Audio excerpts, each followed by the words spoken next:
Hello there. My name's Mr. Evans. And this is my station. I do all sorts of things around here. It's my job to make sure everything at the station runs just the way it should, without confusion or delay. But no matter how busy I am, I always find time to read a story about the adventures of my good friend Thomas. Would you like to hear a story? That's fantastic. I'll tell you what, I'll meet you in my office. See you there. Oh, I was sure I'd get here first this time.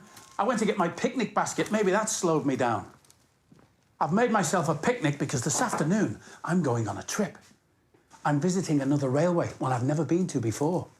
It's a long way, so I've brought plenty of sandwiches and a banana so I don't get hungry. I'll be travelling on a fast express train, like Gordon's Express. In today's story, Thomas goes on a long journey to somewhere he's never been before. And the story is called Journey Beyond Sodor. One sunny day on the island of Sodor, Henry ran into trouble in Vicarstown. A signal failed. Henry crashed. Henry needed repairs. The Fat Controller decided that James would take Henry's trucks to the mainland. James puffed with pride. Thomas wasn't happy that James got such a great job. And James thought he was the Fat Controller's favourite engine.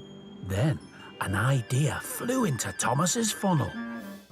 Early in the morning, Thomas went to the Vicarstown goods yard. He quietly took James's trucks and headed for the mainland. He was excited and a bit worried. He didn't know how to find the Bridlington goods yard to deliver the trucks. On the mainland, Thomas introduced himself to a crane called Beresford. Thomas asked for directions, but Beresford couldn't help. Thomas rolled on his way. Later, Thomas found a strange engine yard filled with old machine parts. Hi-de-hi! Nice to meet you, tooted an engine named Lexi. Another engine, Theo, rolled up. Thomas had never seen such odd engines. He asked what kind they were. We're experimental, Theo replied. We're test models, Lexi explained. Lexi and Theo had a friend called Merlin, but Thomas didn't see him. Oh, you won't? Lexi peeped. He's a stealth engine, designed to be hard to see. Invisible. Lexi chuckled. Let's just say he's always disappearing. Thomas refueled and set off again. Soon he rounded a bend and saw a giant steelworks. At the steelworks, Thomas met two huge engines. The big tank engine was called Hurricane. The diesel shunter was called Frankie. Thomas asked for directions to Bridlington. Oh, don't worry about going to the goods yard tonight, said Frankie. Just uncouple your trucks. So Thomas did. Long before dawn the next day, Frankie and Hurricane woke Thomas. They'd already delivered his trucks to Bridlington. Then I'd better get back to Sodor, Thomas replied sleepily. Oh, we helped you out, little tank engine, Frankie said. Now won't you help us? So, Thomas spent all day shunting ladle trucks and doing other hot and dangerous tasks. He was anxious to go home. But when Thomas was done, Frankie and Hurricane wouldn't let him go. There was more work to do. They locked him in the steelworks. Meanwhile, back on Sodor, the engines wondered, where was Thomas? And James was tired of doing his friends' jobs. I'm going to the mainland to bring him back, he said. That night at the steelworks, thunder crashed and lightning flashed. Thomas knew he had to escape while Frankie and Hurricane slept. He rolled through the dark, slowly building speed, and bashed through the gates. Thomas fled into the woods. Are you hiding? Asked the voice in the dark. I love hiding. I'm a stealth engine. Thomas knew the voice was Merlin's. Don't worry, Merlin whispered. You're with the best hider ever. Thomas felt safe. The big engines didn't find him. The next morning, Merlin was gone. As Thomas headed towards Sodor, he met Beresford again, just as Frankie and Hurricane got near. Beresford quickly hoisted Thomas up and hid him. Just then, James rolled down the track and met Frankie and Hurricane. The three of them went off together. Thomas knew he had to save his friend, and he knew who could help. Thomas hurried to find the experimental engines again and asked Theo, Lexi and Merlin to help save James.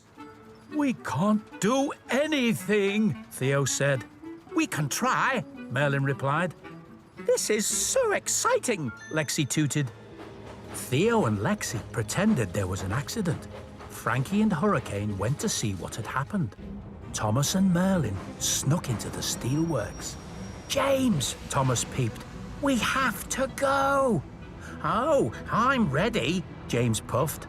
"I don't like this work at all." Frankie and Hurricane returned. They chased Thomas and James back into the steelworks. Theo tried to help, but he crashed into a control panel.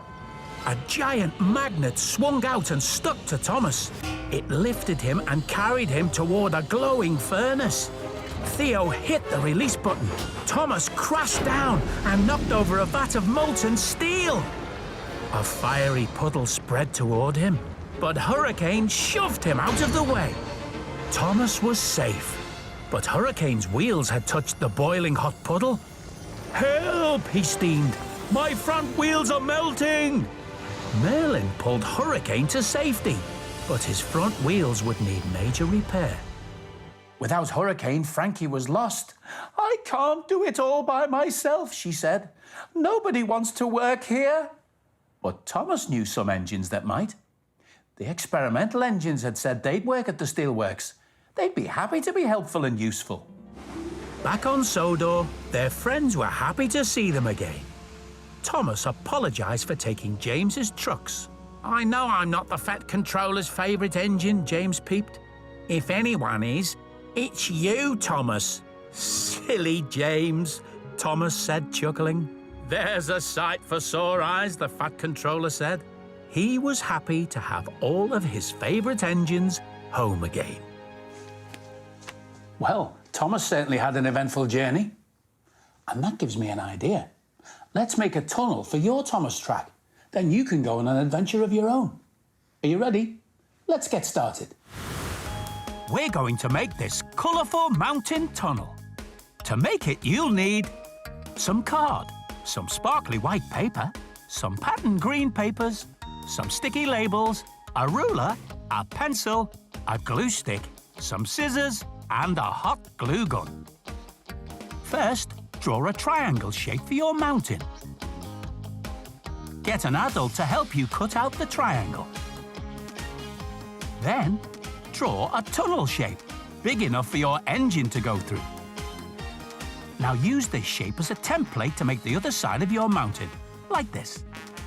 Then ask your adult to cut out two rectangle shapes, like this.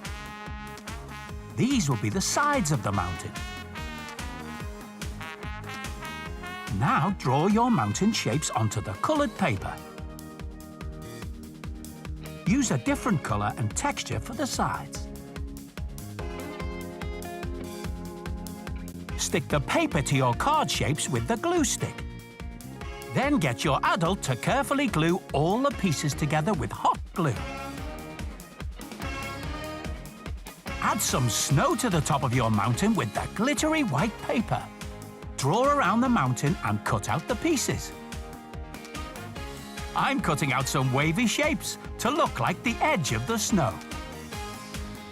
Make another shape for the top and glue all the pieces on. Next, I'm using these sticky labels to add detail around the edge of the tunnel. They look a bit like bricks. And we're done. Are you ready for your big adventure? Toot toot!